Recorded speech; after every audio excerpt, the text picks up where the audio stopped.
Well,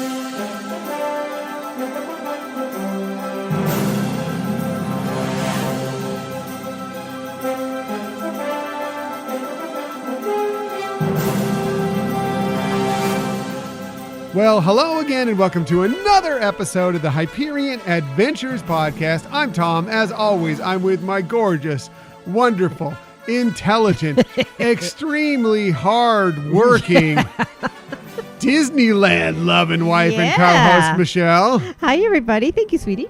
So good to have you with us. We are recording this episode on Sunday, February 13th, 2022. A very happy Super Bowl Sunday to you all out there. Yes, and happy Valentine's Eve. Yes. Happy Valentine's Day. Because that's probably, actually, you're probably listening to this after Valentine's Day because I'm just going to guess, okay, we're recording this on the 13th. It comes out somewhere in the afternoon of the 13th.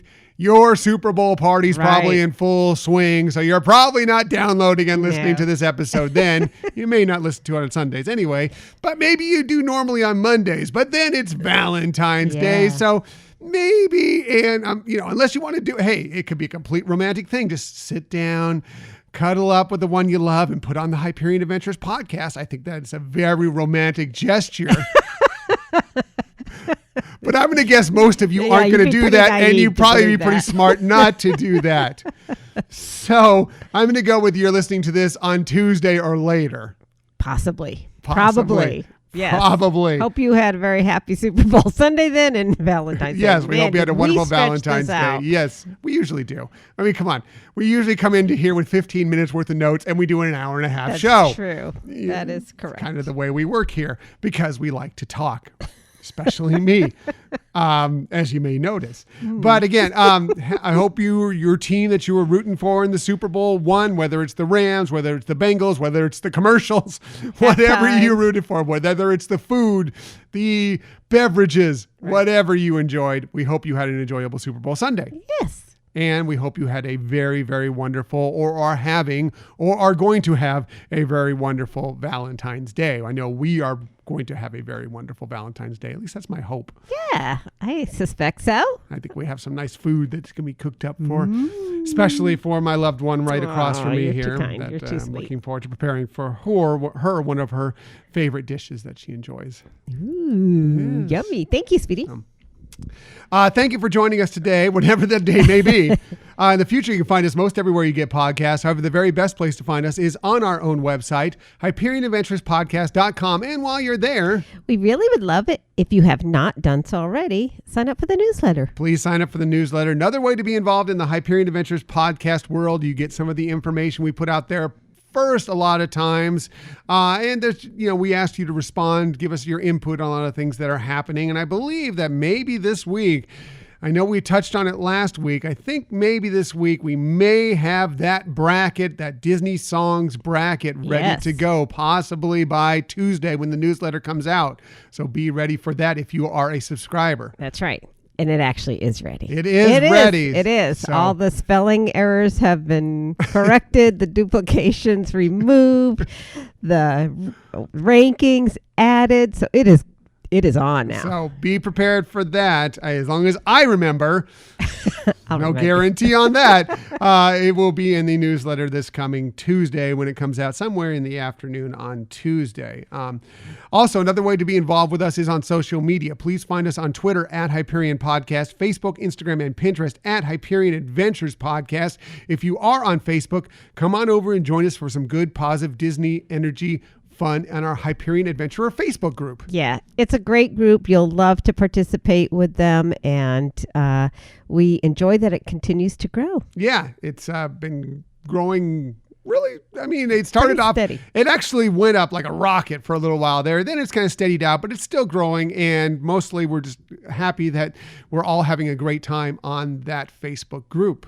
Right. And if you're a part of that group, please invite your friends and family. Yes. And eventually, even if you haven't subscribed for the newsletter, these brackets will be coming out through our social media on the Facebook group, on Facebook, on Twitter, on Instagram. We will be giving you a link or a way to actually access those brackets through that so you can take part in it either way.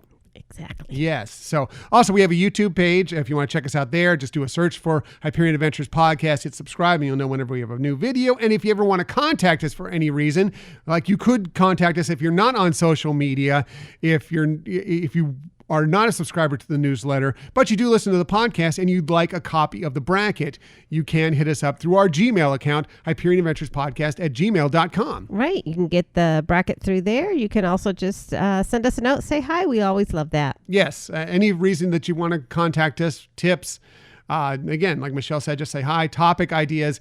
We would love to hear from you in that way. If you'd like to support this show in a little monetary fashion to kind of help us cut the cost of what it does to produce this show, there's a couple ways you can do that.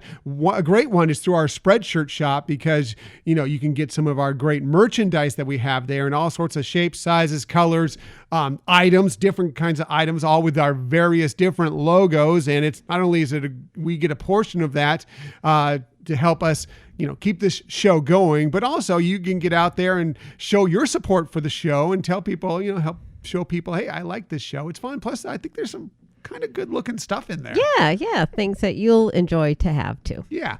And another way to get some of that swag is through our Patreon page. We have tiers starting as low as $2 per month. You can go there go to patreon.com/Hyperion Adventures Podcast. And like I said, we have swag there that goes out and a lot of other things that are coming up here in the very, very near future. Yeah. You get to participate in some shows. Right. Yes. That's coming up. And we're very excited about all of that. Now, before we get into a lot of stuff from this week, I need to touch on something that we talked about last week and that came out in the newsletter. And that was that we were going to have a very, very big announcement this week. Well, due to circumstances, reasons, we're going to have to push that back by a week or two, but it is coming sometime within the next couple of weeks. Hopefully. Yes. But we're going to have to push that back just slightly. So if you're expecting that this week, I'm sorry. I apologize. It's not coming this week, but it is coming very, very soon. And it is going to be a very, very big announcement. Yes. I think it'll be worth the wait. Yes. Yeah. I guarantee you it'll be worth the wait. And when you hear what the news is, I guarantee it. For us. It will be. I can't wait to tell people. We want to tell people now. I can't wait to tell people. All right. And on with the show. Yes, on with the show. So we kind of go in before we start every episode, our main topic. We kind of like to look back at the week that was prior to this. There's some bumps in the road, some struggles that we all go through on a weekly basis, but we believe every single week there are bright spots within the week that we like to showcase on this show. What was your favorite thing from the week? Because there always are great things that happen, in our opinion, virtually every single week. So we kind of like to go through and share some of those things with you. What were our favorite things from the week? And if you want to chime in, what are your favorite things from the week? We are happy to share them here. And whenever we start this, we always go with Michelle because one, she's awesome, wonderful, all things great. She does the best research. She has the best lists. She definitely has the best tips, but she also has the very best favorite thing from this week. So Michelle, what is your favorite thing from this week? Some weeks it's easier than others. This one was tough because there were a lot of wonderful things that happened. But I think I will narrow it down to one, and that was that we got to spend time at Disneyland with our most adorable listener. And I know Rob thinks it's him. But unfortunately, Rob, you're the close second.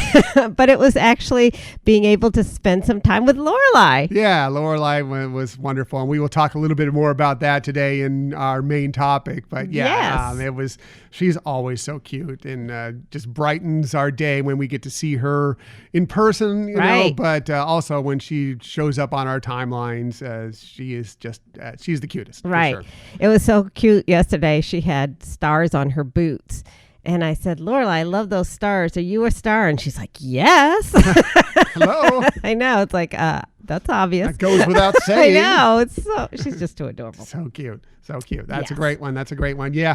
Part of that, there's so many things that are going to be talked about within the show today that could be my favorite things from this week or Right. on my list of favorite things this week. So I'm going to I'll tell you later on as we go through them during the show what they are. And that part of that was, meeting Lorelai, and we'll talk about that as well. I'm going to go ahead and get to a Disney story a little bit early because it's another one of my favorite things from this week. Several things that happened in Disney news that are going to come up later are favorite things for me this week. But I'm going to talk about all the Oscar nominees that Disney received this week. And they received 23 Oscar nominees. I was really happy about that. I'm not going to go through all of them, but I'm going to go through some key ones here that I'm very excited about. We liked West Side Story a lot, even though it didn't really draw at the box office. Right. We thought it was very well done, a retelling of the classic musical done by Steven Spielberg. We liked it. Happy to see that it was nominated for Best Picture. Yes. Steven Spielberg is nominated for Best Director. And Ariana DeBose was nominated for Best Supporting Actress for playing Anita, who we also know from Hamilton as the Bullet in Hamilton. So we are really excited that she has received that nod, and very, very happy about all of that. And there's some other nominations that West Side Story has as well. So. Good. I hope cinematography. Because yes, actually, that is one of them. Yeah. Phenomenal. Yeah. Phenomenal. That was so impressive. I think the cinematography was one of the best things, and it wouldn't shock me if they were to win for cinematography. Yeah. Best animated film. Disney actually had 3 films in the best, 3 out of the 5 in the best animated film category. Raya and the Last Dragon, Luca, and Encanto. In any given year, I think any of those could have won this year. I think it's kind of, for one of them or 2 of them, it's kind of an unfortunate year that they all are pitted against one another this year. And by the way, Mitchell's versus the Machines, which is not a Disney movie, but an animated film, also really, really good. I could see that being an underdog if you want to pick one that's not a Disney to win, because that was really, really good. Yeah. I think Encanto wins just because it's got that head of steam going right now into award season. But I love Raya and the Last Dragon. We enjoyed Luca much. I think that it falls behind the other 2 and Mitchell's versus the Machines, but it's still charming and wonderful, and glad it got a nomination. Yeah, definitely. But happy to see those films nominated. Yeah. It's exciting, and they are all, like you said, on any given year, any of those could win. Even the non-Disney one. And so it's great to see the quality of film that's coming out these days. For sure. And finally, best song for Dos Oruguitas by, of course, Lin-Manuel Miranda, who wrote it and is from the movie Encanto. And it's such a beautiful, impactful, warm song that I really, really hope that it is the winner, because I really, really want to see Lin-Manuel Miranda finish out the EGOT. He's just the Oscar away. And even if it's not just for this song, which I think is worthy just for this song, but just look at his entire oeuvre of work that he's done. Just give it to him just for all of that stuff combined, and this song. Exactly. And I can confirm that song is on the bracket. Ooh, Dos Oruguitas on the bracket. Other Encanto songs on the bracket? There is one other Encanto song. Wow, only one. I know. It could have been put 8 on there. I know. I'd be happy. I know. I had to show some restraint. Filter. Wow. Tough bracket already. Even before we started, there's already going to be some controversy in our own household as to what's on the bracket. And I'll be talking a little bit more about that today anyway. Great. Yeah. I think Michelle wants to explain how it's laid out for you. And then later on in future episodes, we will also go a little bit more in depth into those brackets as well, which will be a lot of fun. As for this week's show, we have lots of stuff for you this week, including we have good news for those of you with tired legs at the Disneyland Resort. A lot of you have been waiting for this one. Speaking of the happiest place on Earth, we received some more information about a returning festival that's happening soon, including the return of a guest favorite version of an attraction. That also could have been my favorite thing from this week. Yes. I will get to that as well. Excitement grows as Disney's newest ship hits the water. Yeah. Ooh. And Michelle was right once again. Should have known. But enough about that. Let's go ahead and get to our main topic of the week.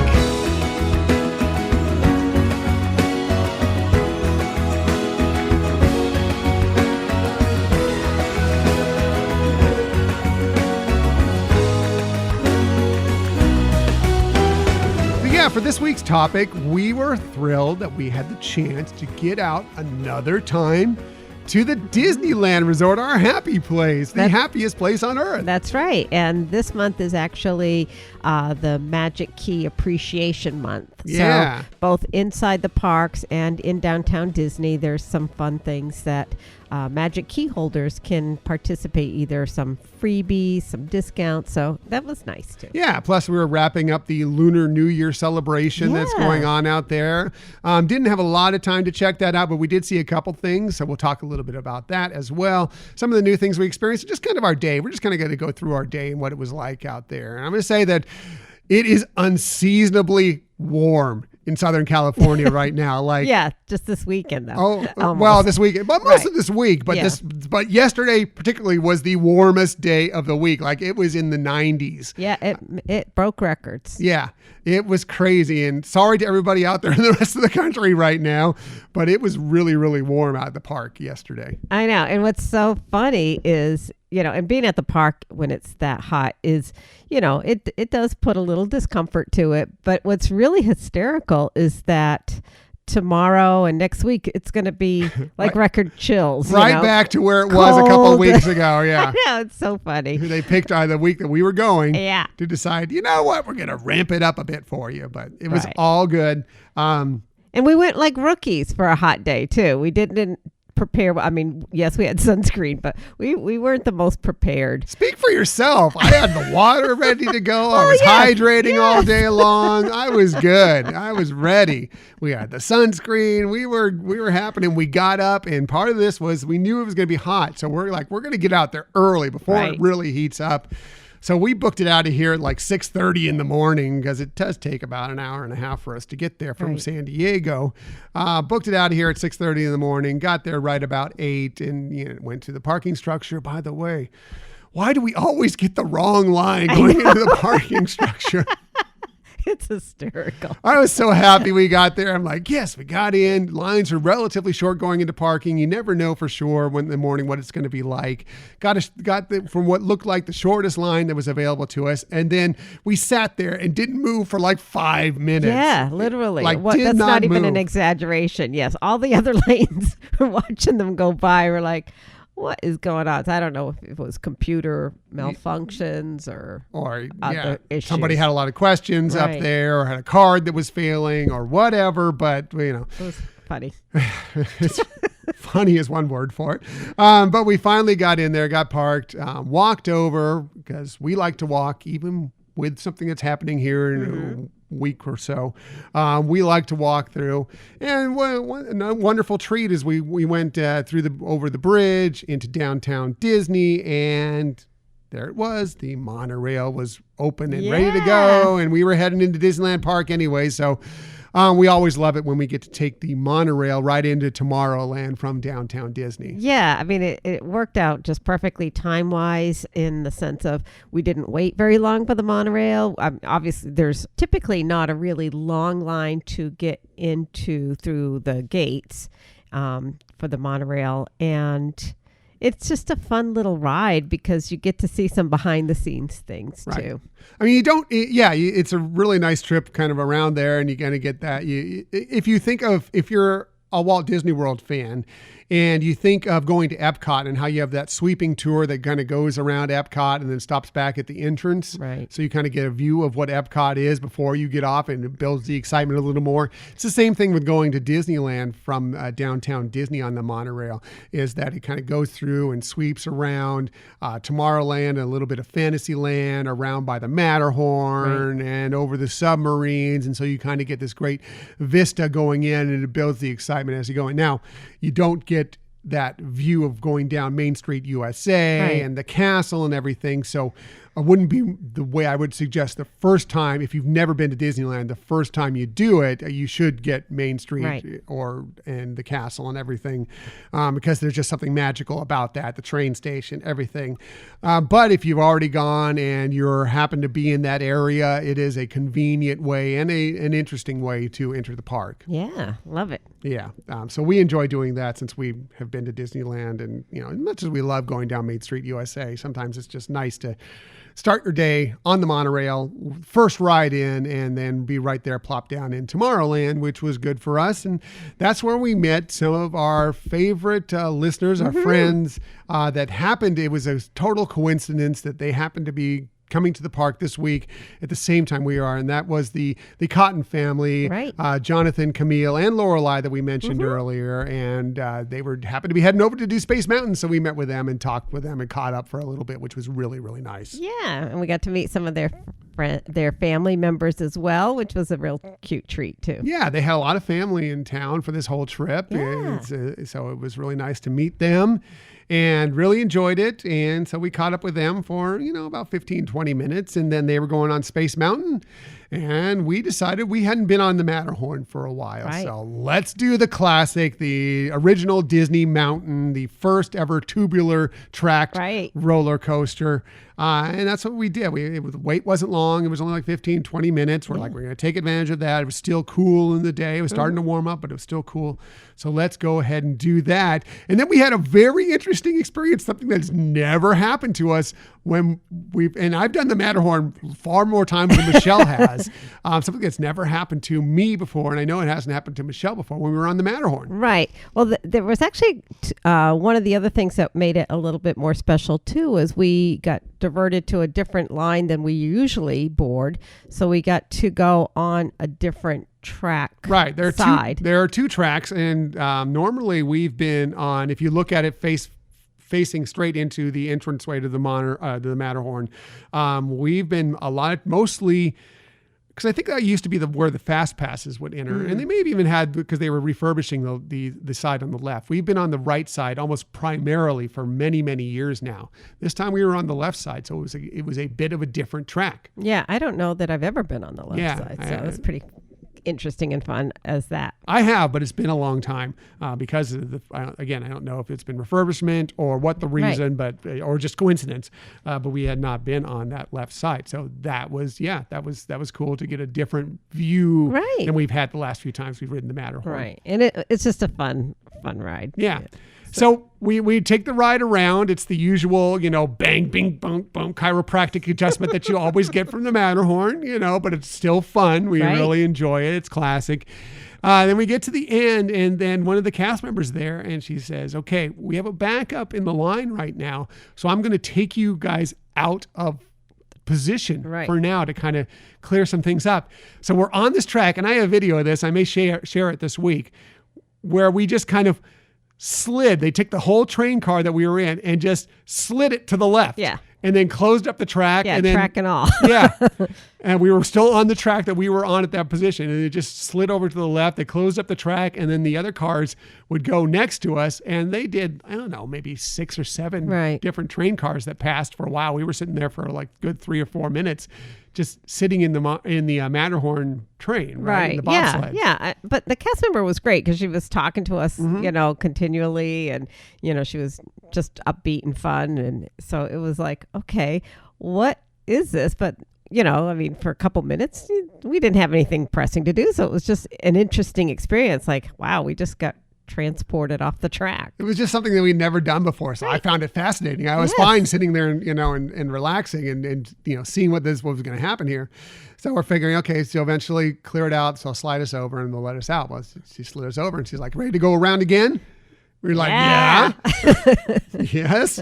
So we didn't leave the car. We just got back on and went around another time. Yeah, it was a sweet little extra for sure. Yeah, so that was really, really cool. So it was really nice to do a little unexpected back-to-back Matterhorn with a unique twist in the middle of it. And it was a really cool way to start the day. Right. And what's funny is I remember after we got off the ride, we're like reflecting back on the fact that lane that we picked to park actually timed us out perfectly so that could happen. Right. It wouldn't have happened probably any other way. Yeah. So very interesting and fun and something we'll always remember and wonder if it'll ever happen again. Probably not, but it was really, really cool. I kind of take it as like being the rebel spy on Star Tours. It happens once in your lifetime, maybe if you're lucky. Something like that. It doesn't happen a lot. So it's just kind of one of those cool things. And I think it worked out too because everybody in the car wanted to go again, which you could have had people who didn't And I don't know that they would have let us. We probably would have all had to get off. Right. But because of how they board. Yeah. It all worked out really, really well. So fantastic. That was fun. So then we decided, hey, we're hungry. We had driven up for a couple hours, met with some people, rode the Matterhorn twice. It's like, well, let's get some food. And, what are you going to have for breakfast? Well, it's always a good time for a Ronto wrap. Right.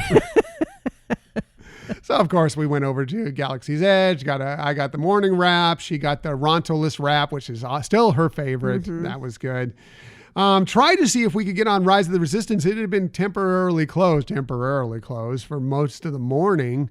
So we popped over there just to see if we could get on it. But it looked like it was just a bad day for Rise of the Resistance. I feel bad for anybody who was trying to get on there today. If it was their one day at the park that maybe they tried to get the lightning lane, whatever. I don't know if it ever opened during the day. Yeah, I don't either. I know that even in the morning, the lightning lane that they initially posted as available was for in the afternoon. But then that went away and I thought, okay, just sold out. But then it never looked like the ride ever opened again. So, and I did hear people talking to cast members about getting the refunds and stuff like that. But yeah, it is too bad. Either that or anybody with the Super Bowl was just riding it. That could be over and over and over again.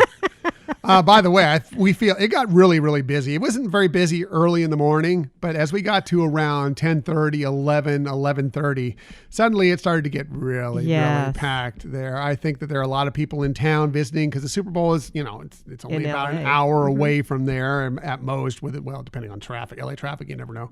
Right. But it's not very far away. So there are probably people who made it a weekend. We're going to go to Southern California. We're doing the Super Bowl. We're going to do Disneyland. Maybe they had a couple other things that they want to hit up as well. But it seemed like it was a pretty busy day, more busy than even a normal Saturday might be. Right. And I would actually venture to say that today is probably going to be a very slow day compared to most Sundays because it is Super Bowl Sunday, which typically has a lesser attendance. Plus the Super Bowl is in LA. So I think even a lot of people who may not even necessarily be big fans are getting caught up into all the excitement. Yeah, a great time to go right now. I mean, if you don't care about the game, you can watch it on, recorded at some other point or whatever. You just don't care at all.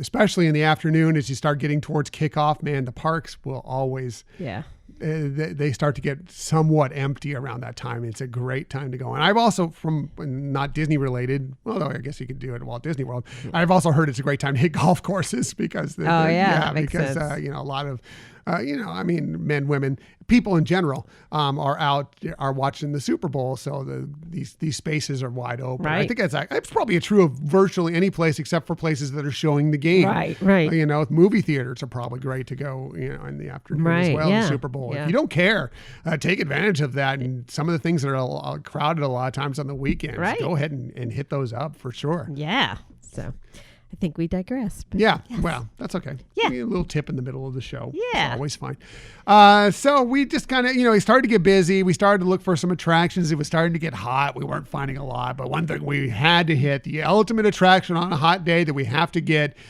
is a Dole Whip. Yes. And as always, it did not disappoint.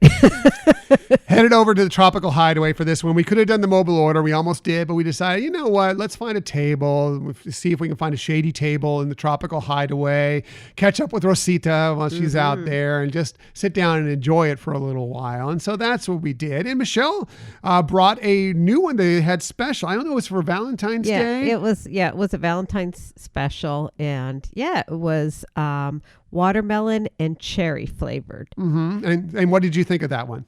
I really liked it. I was a little concerned it might be too sweet and just not live up to, the Dole Whip type of treat. But it really was good. It was good.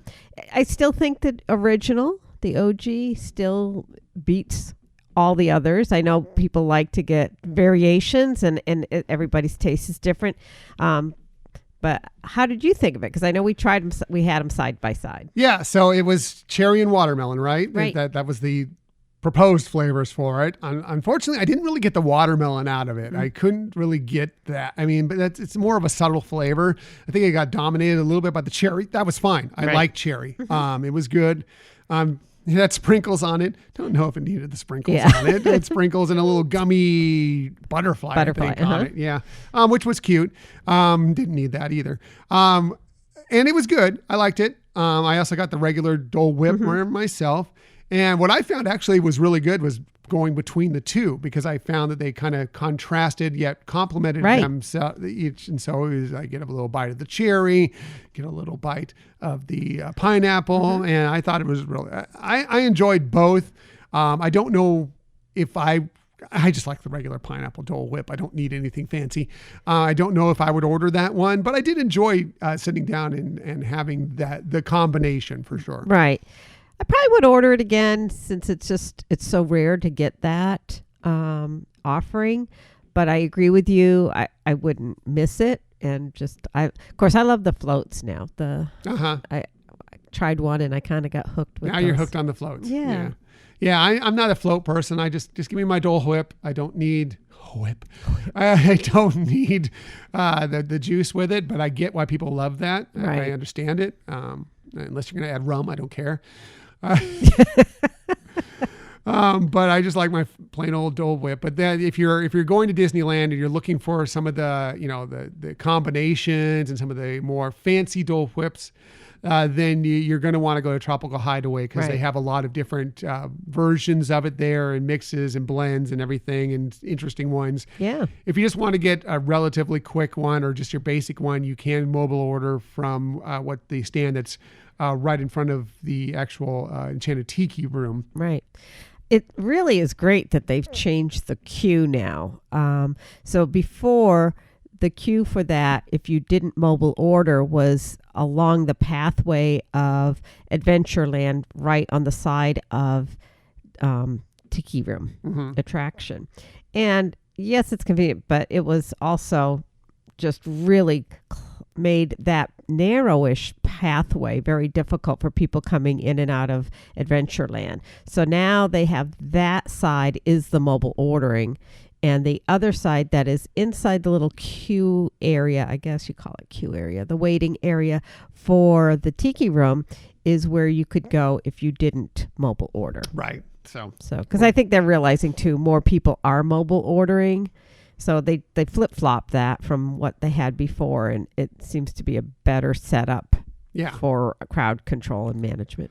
Yeah, and a lot of people who are purchasing and will go over to the Tropical Hideaway if you're purchasing a regular Dole Whip. Right. So it opens up the waiting area, the queuing area for Enchanted Tiki Room, which isn't a really large area, but it was getting flooded by people who were waiting for their mobile order to come time. So it kind of helped free up that space a little bit. So that was good as well. Yeah. So. And the Tropical Hideaway has things in addition to Dole Whips and the different variations of Dole Whips. They have, other little snacks that are kind of fun too. Yeah, they have the bao buns there, which we tried, and we liked a couple of them that we sampled there. They have the pineapple cream cheese lumpia there, which we've had that are very good as well. And so you can get a little snack along with your Dole Whip.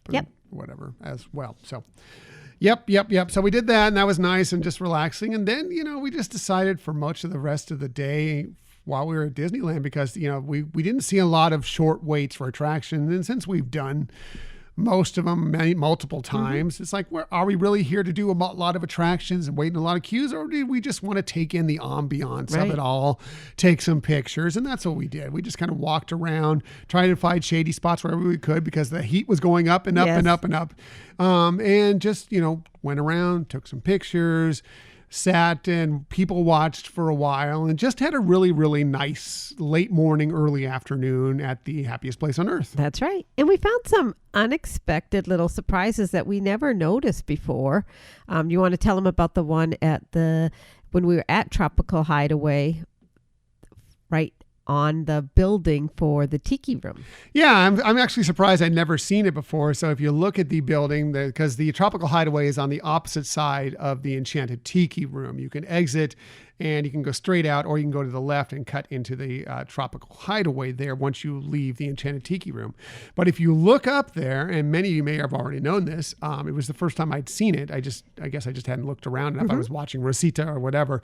They have little birdhouse openings with little name tags for many of the birds that take part in the Tiki Room show itself. Right. So, I mean, talk about detail with theming and everything. I mean, they didn't need to include that, but, and like you said, we've been there so many times and never noticed that, but it's just, again, look up. Yes, Michelle's great tip, her best tip of all the great tips she gives. Yeah. And it just, can't say enough about all the Imagineers that really combined not just their talents, but their love of fun and detail. Yeah, really nice. Really fun. So we did end up over at the Red Rose Tavern for a little bit. We were looking for another shady spot where we could sit down and people watch, and we decided maybe we were a little hungry. Got the cauliflower sandwich that we loved there, split that and some fries, and Michelle sampled another special Valentine's Day drink that was there. Right. Yeah, it was a combination of it was a cold drink, but it was almost like a Slurpee type consistency, but it was black tea with strawberry and lemonade, and it was so refreshing, especially on a hot day. Yeah, because it was about as hot as it was all day at that point. Yeah. So it was really great to have that, but it really was delicious. I thought they did a great job at creating another beverage there, and but it is seasonal. And, going back to what you were talking about, the sandwich we had, which was the cauliflower sandwich, I think you noticed it too, is that it really seemed better than the last couple times we've had it. A lot thicker or beefier. Yeah, they gave us a larger cauliflower steak, that they put within it, which was nice because I think the last couple times we'd seen it, it seemed like they'd skimped on the cauliflower. I don't know if they've got more cauliflower in. If the supply chain issues are fine, they don't have to scrimp on the cauliflower. But it was beefy cauliflower in there. It was done better than the last few we've tried, even though they were still good. I felt that this one was the best one we've had in a while. Yeah. So Yummy. Yeah, and I tried a little bit of that Slurpee slush, whatever you want to call it, drink as well. And it was very, very bright and refreshing, and I enjoyed it. And yeah, we just sat there for a little bit in the shade. People watched, and that was good. Yeah. Another thing we did for the first time is we decided another thing we want to do when it's hot, you got to go in the shops and just go check them out because, Walt Disney Presents air conditioning. Right. You have to go in there and check that out, get out of the sun, cool off. But you always want to look at what's new out there in Disney. And we found something that Michelle really, really liked at a decent price. Yeah, another purse. Yes. Michelle hasn't got a new Disney purse in a while. Not a Dooney and Burke. We didn't go crazy with it. We did not go crazy with it. But you found a nice priced purse that I think is wonderful. And it's adorable. Yeah. It's a kind of a Mickey and Minnie themed purse, really good. And one thing we tried for the first time was the mobile checkout. And that was really simple. Yeah. Went on there, went on the app, looked at the things, shopping, clicked on that. It's like, do you want a mobile checkout? Yes, scan item, scanned the barcode really, really quickly, and it just came up there. Added our discount that we had applied down to it. Automatically. Do you want to pay? How do you want to pay? Paid it real quickly. And then we could just walk up. They had a cast member at a little kiosk right near the exit. And she just, scanned it had a little QR code that came up on my phone. Scanned that, said, yes, you paid for it. Good. She already had our name actually there as somebody was coming that had mobile purchased. So, and then she even gave us a bag. She put a little tag on there to say that this was an item that was purchased virtually. And it was really, really convenient. Oh, yeah. I loved it. I really like it. Especially, sometimes the lines can really get long at the checkout and you feel like, I just want to go, but there's somebody up there maybe asking a lot of questions, and I get that. But this made it so convenient. And how they automatically add your discount by the information that's in your profile is great. So Right. you don't have to like, oh, but I can't do this because I want to get my discount. It's in there. They make it so convenient. Right. And actually, there really wasn't much of a line at the counter. I was looking at it, but I'm like, I want to try this for the first time. Right, yeah. To see what it's like and to share it with you. Uber convenient, really easy and dangerously easy, actually. Yeah. But really, really happy that they've added this as a convenience for you there. Because sometimes, especially if you're talking about near the end of the day, as people are starting to head out to the parks, it can get really, really busy at those checkouts. This made it super simple. Yeah. I mean, you're right. It wasn't busy at that moment. We could have gone to a checkout, but it's good that we now have done it and feel confident to do it again. Like you said, especially at a time where it could be inconvenient to wait for a cashier to open up. Yeah. So that worked out well. By the time we got there, it was time that we could actually park hop. So we decided, hey, let's go ahead. One benefit of our way out is the Disneyland band happened to be playing on the steps of the train station. So we caught a couple tunes with them there, and that was fun. Yeah, they were great because they were not just standing there playing. They were a little bit kind of performing in a way of like some dance moves. Or it was choreographed a little bit, let's say. So that was a nice extra bonus of entertainment that we got on as we were heading out towards Disney California Adventure Park, which again, if you haven't been to Disneyland, is really easy to park hop to. It's not like going to Walt Disney World where you have to go a ways, take some transportation or whatever to go to another park. You just step out the gate, walk across the Esplanade there, right through the other gate, and there you are into Disney California Adventure Park. So of course we're taking advantage of that since we can do that with our Magic Key. Most definitely. And it's interesting. I noticed my thought process as we were walking in is I think this is my favorite park of all Disney parks. Of all of them. It's a tough one to say because Epcot is maybe because of Epcot right now. Phenomenal. Because Epcot is kind of patchy right now. Things not completed right now. Yeah. So maybe so. But yeah, it's just, I like the feel there. And I think if you're somebody who hasn't been to the Disneyland Resort ever and you like Epcot, you most likely will like California Adventure Park. And that wasn't how it was when they first opened. It's great that the company saw that they needed to pivot, as we're using a lot these days, into a park that has a broader perspective of what it's offering, and they've nailed it.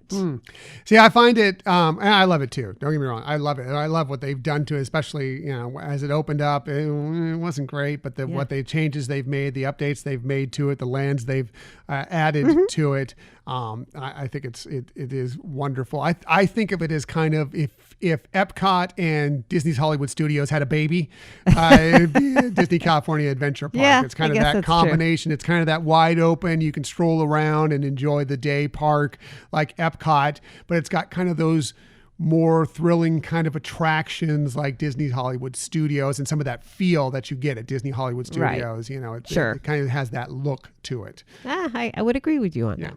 So, we enjoyed it over there. Again, it was hot. Let's go to Mickey's PhilharMagic. That's a good 10 minutes in air conditioning, at least 10, 15 minutes in air conditioning.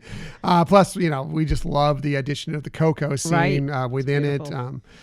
Headed over, got to check that out. And then we had planned with the friends that we had met earlier in the day that was going to be a time where we were going to get together and really sit down and have a good conversation over at the Sonoma Terrace, which is kind of on the way if you head out towards Pixar Pier. There's a kind of spot on the right-hand side where there's the Wine Country Trattoria.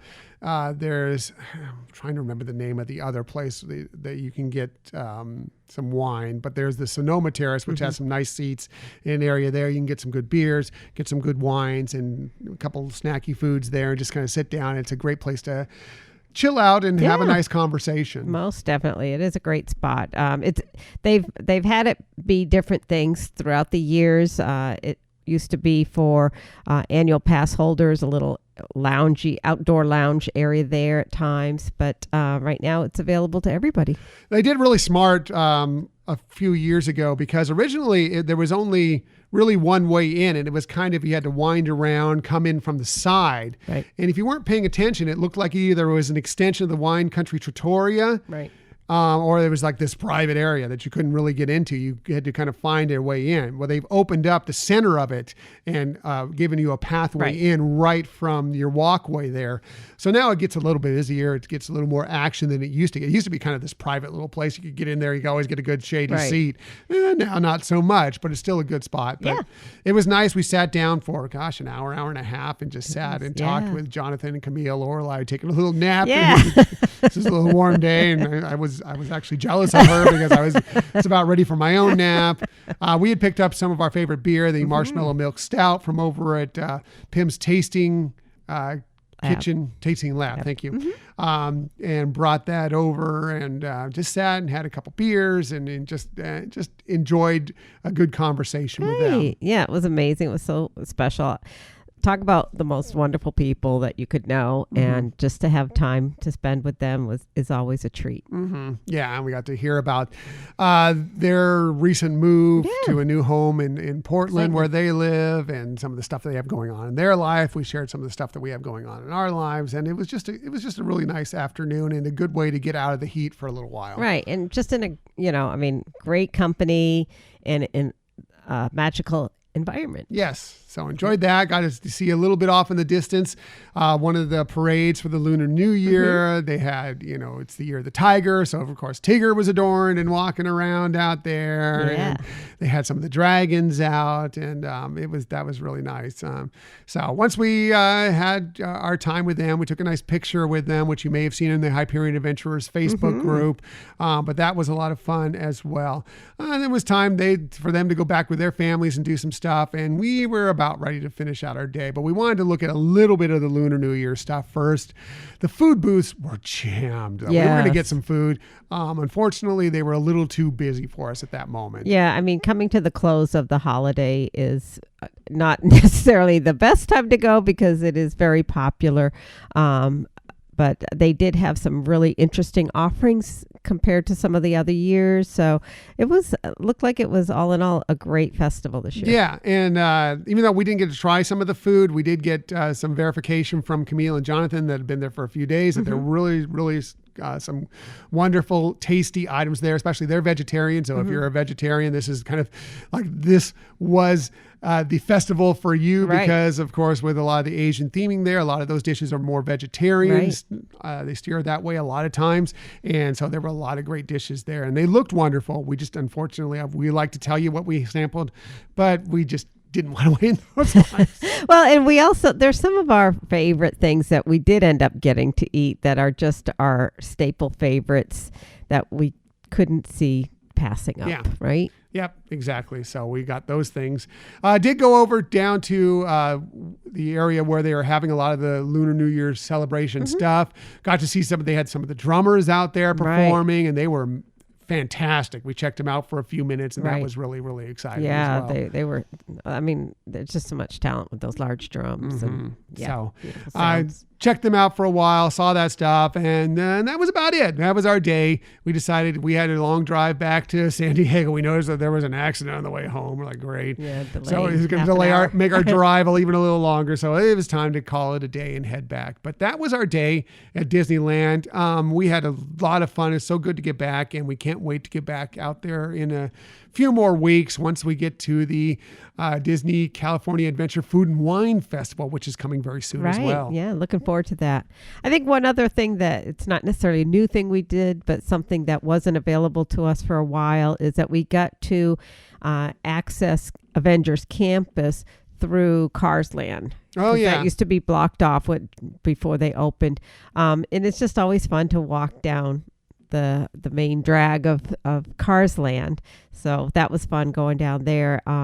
It's always a great time to also go into Avengers Campus, even though we didn't really do a lot of things. We got to see some of the characters that were out there. I think we saw Black Panther, Loki. Shang-Chi. Right. Oh my God. Yeah. I forgot. Yeah. Black Widow, Captain America. That's the one great thing about Avengers Campus is if you're looking to see characters, they are there always. Yes. There are characters around all the time in Avengers Campus. Yeah. It's just a fun environment to be around there. So yeah, it's fun. But like you said, we're looking forward to, go ahead. Yeah, I'm sorry. Also on the way out there, the one path through Cars Land, to Avengers Campus, there's a little kitschy sign there that as you walk in through that has to deal with Stark Motors. That's kind of a fun little thing. That's kind of that transition from Cars Land into Avengers Campus. True. That's kind of fun to check out. I'll let you see it for yourself when you get out there, but it's really cool. Right. Yeah. It's a great way that, like you said, that they're making that transition over to there. So yeah, it was a fun day. So yeah, great time with great friends. And it was just nice getting back, and we can't wait to our next trip to the Disneyland Resort, which of course we will tell you about when that happens as well. Yes. I think we actually have some park reservations for March. Oh, do we? Yes. Oh boy, can't wait. Just in case. Hopefully it won't be 90 degrees, but if it is, we know how to deal with it. That's right.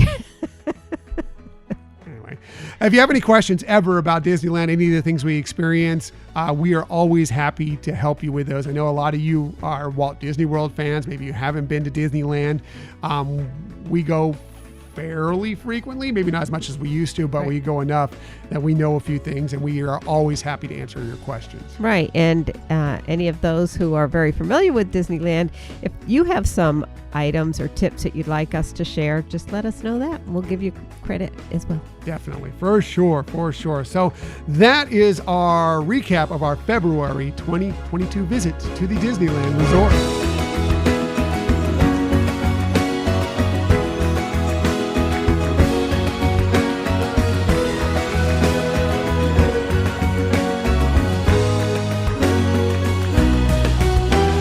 What a fun day we had yesterday. Yeah, it was amazing. So good. It was the best. It was best seeing good people. Yeah, and having a good time, even with the heat. Yeah.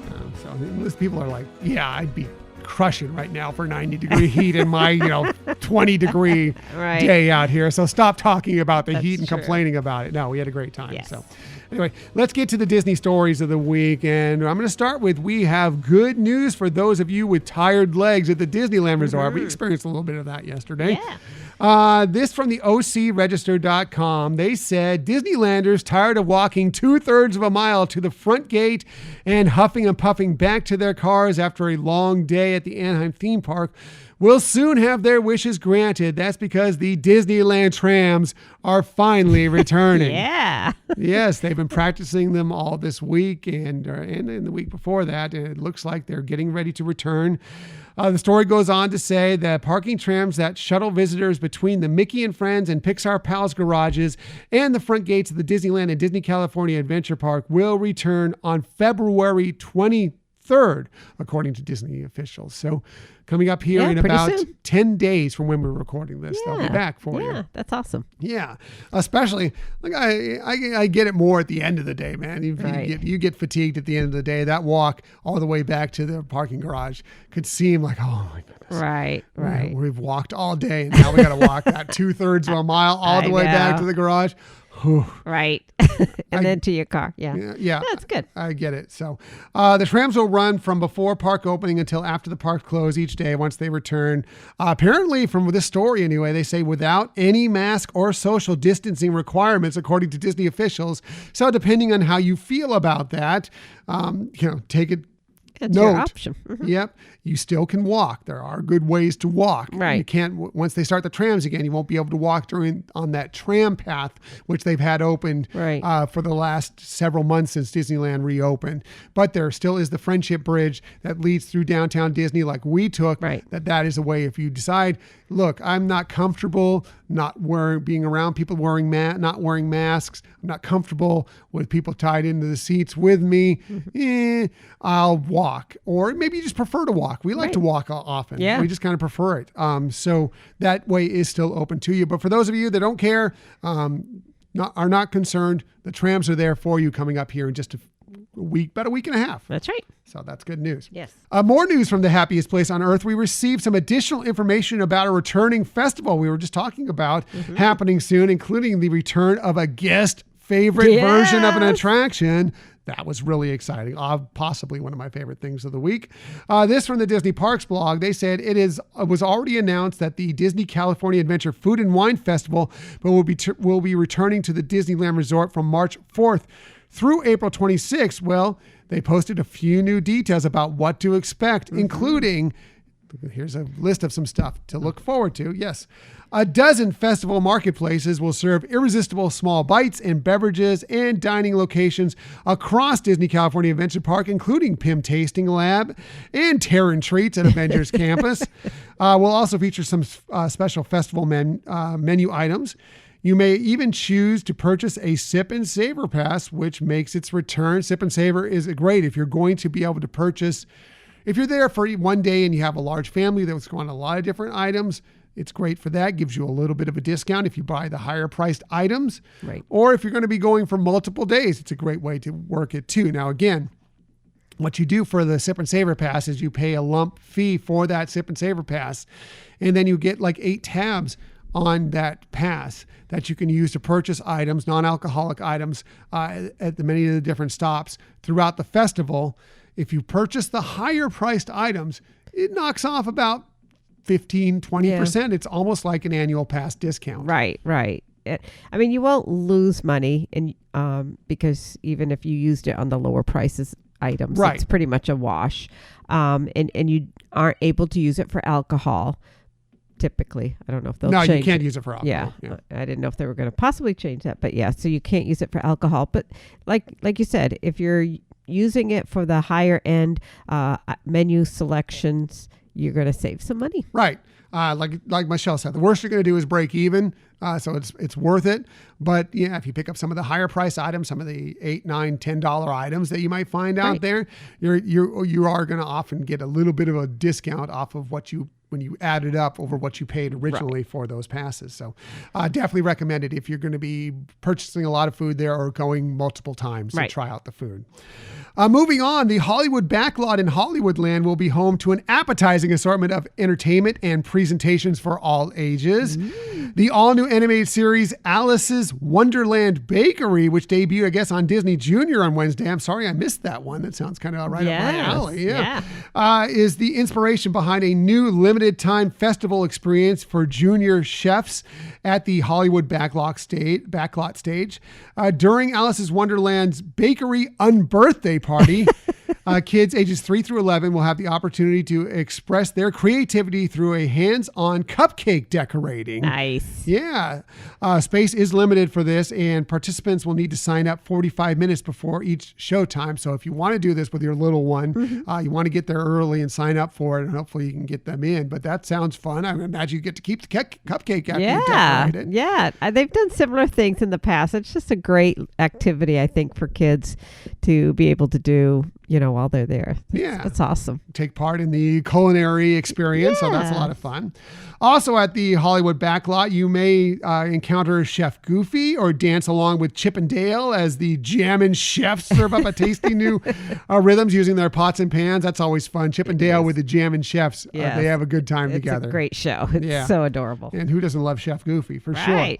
On Saturdays and Sundays, be sure to catch a culinary demonstration at the Hollywood Backlot stage. A diverse lineup of Disney and visiting chefs will prepare their favorite dishes and share insider tips for making mouthwatering meals at home. They haven't invited me yet, but as the third most popular, third best Disney food blog, apparently, according to one website, I think someone from the Disney Dishes blog should be invited at some point. Most definitely. I'll be waiting patiently by the mail for that invitation. Yes, there you go. I expect it'll come any day or not at all. But that's cool. A nice way to spend the afternoon. Check out some culinary demonstrations. Right. Yeah, and it's a great spot. It's definitely comfortable. It's cool. But yeah, we've seen different types of presentations there. It's a great area, and it's nice that area doesn't tend to get crowded during the day either, so you have easy access getting in and out of there. Yeah, it's a good use of that space. It really doesn't have a lot going on for it a lot of the time, so when they have something like that going on, that's a great way to get over to that area, and it's not that far from Adventures Campus, so you can pop over there as well. So also, downtown Disney District and the hotels of the Disneyland Resort will join in the gastronomic festivities with special restaurant offering of special menu items and also events for a limited time. And there's also signature events that will be offered with an additional fee, such as the Carthay Circle winemaker receptions or special wine, beer, and mixology seminars at the Sonoma Terrace. We haven't done any of the winemaker receptions. Those tend to be really high end. Right. But we have done some of the wine and beer seminars. Those are usually around, at least they used to be around $20 and $30. Right. I don't know what they are this year. But we've experienced some great talks there. We've tasted some wonderful wines there. That's where we, of course, became really, really good friends with Kurt Russell. You know, we're buddies now after, chatting for a long time there. Might be a little bit of hyperbole there. Right. But we did, at one point, we were there for a presentation of Gogi Wines. Yes. And he did the presentation unannounced, which was wonderful. Right. Yeah. Talk about somebody who is just so passionate about what they do and what they produce. And he's so entertaining. Right. And he loves wine. Yes. Loves Goldie. Loves wine. Yeah. Loves his family. Loves wine. Great family. I mean, you would just never know how much of a family man he is. Now, it's great. I can't promise if there is a Gogi presentation we haven't seen the schedule yet, but if there is, that he will be there for it. But if you're interested at all in the possibility, maybe he might be there. It might be something you might want to book just in case. If nothing else, you're going to try some really wonderful wines because Gogi wines are really, really good. Exactly. So, and finally, let's get to the real story. One of my favorite things from this week. They say, and here's the cherry, or should I say the citrus on top. Soarin' Over California will return to Disney California Adventure Park for a limited time during the Disney California Adventure Food and Wine Festival beginning on March 4th. Once again, you can relish the unforgettable sights, sounds, and scents of the Golden State aboard this high-flying attraction. It's my favorite version of it. Nothing wrong with soaring around the world, but soaring over California, it just hits me in the heartstrings. Yeah, mine too. And when we found this out, we were both super excited. Yeah, I can't wait to go and smell the citrus orchard again as we sail over it. It's so good. So much. Yeah, and I think because we can't typically experience that attraction like that, it's a fun thing that they do throw to us once in a while. Yeah, so. Again, it's I like to call the McRib factor, yes. where they take something away from you, they say it's out for a limited time. Right. And even though the McRib is, again, please don't hate me for this, but it's terrible. It's like when it comes out, everyone's like, oh, I got to get a McRib. Right. And I don't necessarily believe that. I still believe Soarin' is over California is the better version of Soarin'. Right. But when you don't have it, regularly, you don't know when it's going to come back. Like it makes it that much better when it comes back. Definitely. So really well done. So looking forward to that. Yeah.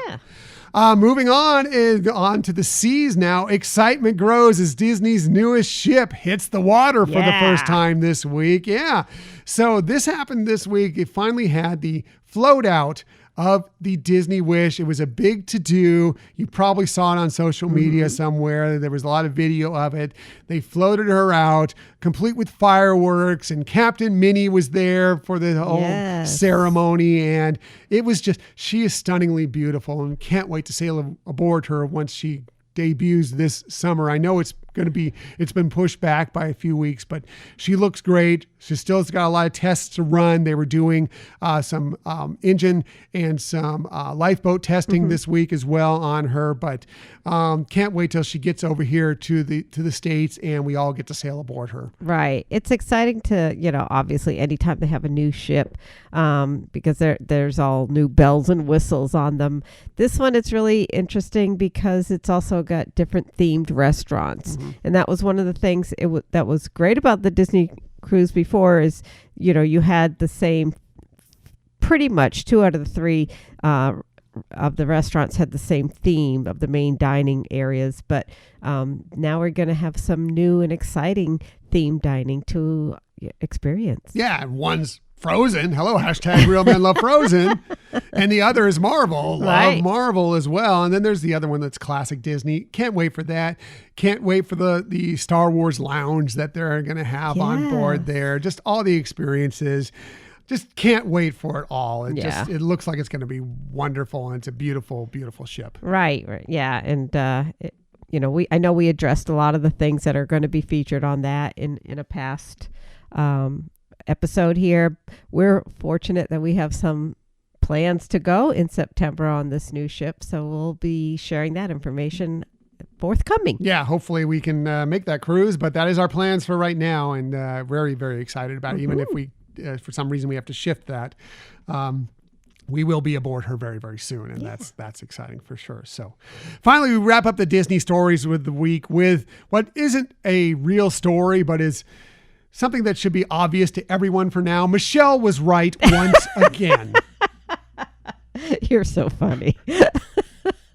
Shouldn't come as a news story. It's not breaking news. Everybody knows, except for me, apparently, because as we mentioned on last week's show, the Obi-Wan Kenobi series was coming to Disney Plus in May of this year. And I speculated it would be on May the 4th because, of course, it would be for marketing purposes. Disney's going to want to put this on May the 4th, and plus it was a Wednesday. So, of course, May the 4th was the logical date. It was logical. However, what you didn't hear before the show, even, before we recorded the show, was Michelle had mentioned she thought it's going to be on the 25th of May, of course. And I know, yes, I knew this, that was the original birthday for Star Wars in the theaters. The first day the original Star Wars, which was later titled A New Hope, came out was on May 25th of 1977.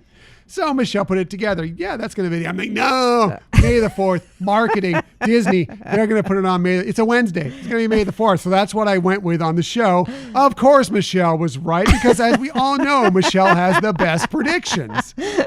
I don't know. It just, it was funny that worked out that way. I mean, like I said, I thought it would be the end of the month only because that is the original date. That's when the original Obi-Wan came out and was introduced to the world. So, but I mean, your logic was certainly solid. Right. I wouldn't have surprised me of either of the dates, but I just figured because that's kind of been the way Disney's been going. Although the 25th is the big day, they haven't been focusing as much on the 25th. Right. I didn't do the math and figure out it's kind of a landmark year. It's 45 years now. So I guess it's kind of, I mean, if it had been 50, I would have been, oh yeah, they're going to do the 25th. Yes. But 45, no. Yeah, I know, talk it out. Mostly Michelle was right. But I just figured Disney is focused more on the 4th. So I'm like, that's the way it's going to be. But Michelle had it right. Again, no surprise. Good job, sweetheart. Thank you. You're awesome. You're too sweet. That's so funny, though. So, as we talk about Michelle being right about a lot of things, as we wrap up the Disney stories of the week, of course, we never leave you without giving you a tip that might help you on your next vacation. And we do this, we always start with Michelle because she has the best predictions. She does the best research. She has the best list, but definitely has the best tips. So let's get to it. Here is Michelle's tip of the week. Oh, you're just too funny, honey. I really appreciate that, though. All right. So my tip here really has to do with when you're making a reservation to a park that you're going to be hopping to, is to make sure you're considering some time elements there. I think people do take into consideration the amount of time it takes to travel from one park to another. But what you may not think about is the amount of time it takes to get into the park once you're there, as well as getting to the dining location. And this tip is probably most prevalent of an issue to think about is if you're trying to do a reservation close to the actual park hopping time. So like for Walt Disney World, that would be 2 p.m. At Disneyland, it's 1 p.m. Because first of all, people who want to park hop, that's when they're going to try to be at the gate as well. And we definitely saw that yesterday here at, the 1 o'clock at Disneyland.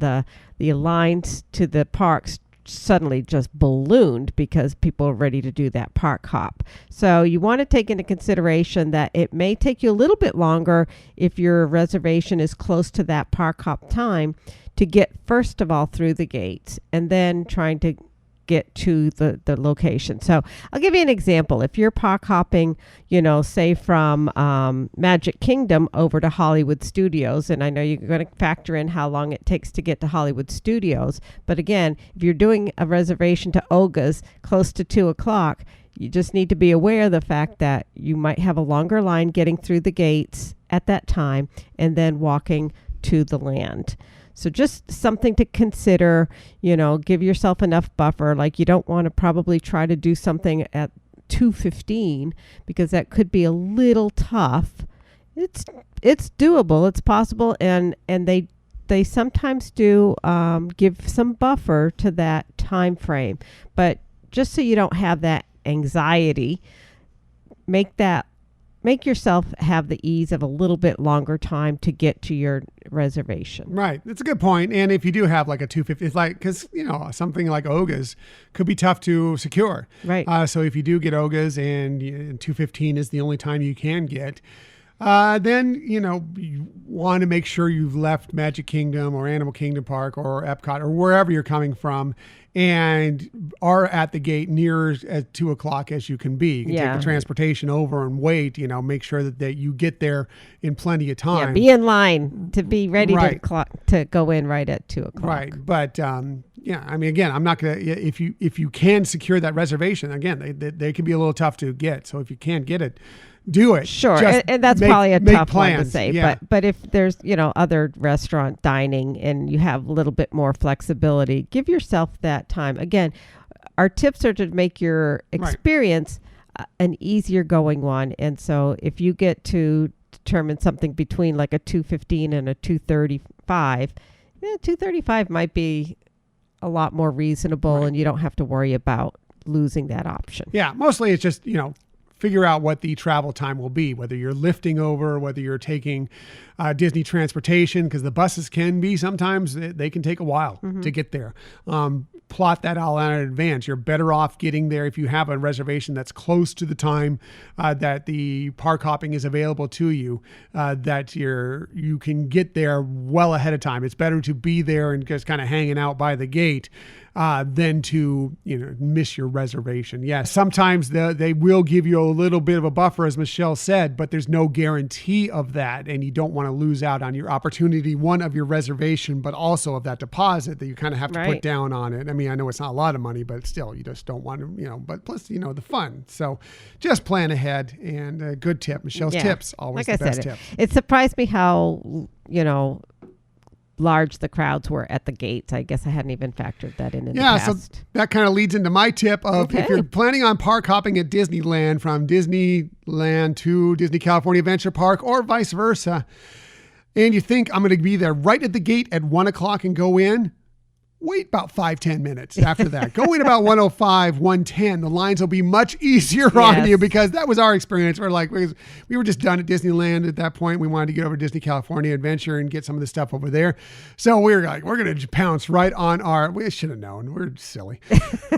We're going to pounce right on that park hopping time. And yes, the lines were relatively large. It wasn't terrible. One good thing about it is that most of the people that are park hopping have already scanned in ahead of time. They've already had their picture taken and everything. So they were moving fairly briskly through that line. But if you want to avoid the line almost entirely, just wait a few extra minutes, stop in the shops a little bit longer, sit down and watch the Disneyland band play for a little longer, whatever. It might just make it a little bit easier for you when you head over to the next park. Exactly. So that's it for this week. For next week's show, there's a couple of possibilities in the air, so I'm not going to pin it down right now, but we do have a couple good topics set up for the next few weeks. We will let you know what those are as we progress through the week, maybe as early as the newsletter, but we definitely have some good, exciting, fun stuff coming up for you in the next couple episodes. Right. Some of it. One of them has to do with scheduling. Yes. With a guest. So. Yes. So we're trying to figure out which week we'll be doing one and which week we will be doing the other. Depends on some scheduling things, but we will get that all hammered out for you very soon. And we appreciate that you joined us today. In the future, you can find us most everywhere you get podcasts. However, the very best place to find us is on our own website, HyperionAdventuresPodcast.com. And while you're there, we invite you to sign up for our newsletter. Please sign up for the newsletter. Just another way to be involved in the Hyperion Adventures podcast world, and you will be the first to get that bracket that Michelle has worked very, very hard on for you. Michelle, explain a little bit of the bracket, because I meant to touch on this earlier, but we haven't yet. But explain a little bit about the bracket and what takes part in it. All right. So it's all about Disney films music. And I think we talked about this a little bit last episode, where it's just really like Disney or Pixar films. So it's not including Star Wars or Marvel. And it was funny. I went to set it up like animation versus live action, and it's sort of that way, but I took a little twist to it.